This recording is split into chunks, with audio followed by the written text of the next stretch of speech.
ஜனங்கள் எல்லாருமே கெட்டவங்களா இருந்ததுனால என்ன செய்யணும்னு நினைச்சாரு, அழிச்சிடணும்னு நினைச்சாரு. ஆனா அங்க ஆபிரகாமோடைய அண்ணன் மகன் வந்து லோத்து, அவரும் அவரோட மனைவி 2 பெண் பிள்ளைங்க மட்டும் நல்லவங்களா இருந்ததுனால நீதிமான அழிக்கணும்னு தேவன் நினைப்பாரா?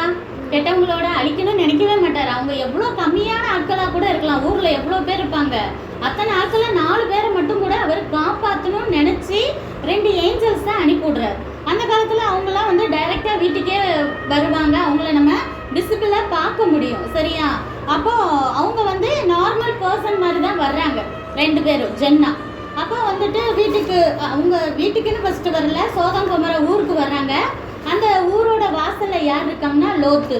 அவர் ஒரு பெரிய ஒரு பொசிஷன்ல தான் இருக்காரு. அவரும் நல்ல செல்வாக்கா, நிறைய ஆடு மாடுகள், ஏற்கனவே வசதியா இருந்தவர் இப்போ அங்க போய் நல்லா என்ன ஆயிட்டாரு, வசதியா தான் இருக்காரு, ஒரு நல்ல பொசிஷன்லயும் இருக்காரு.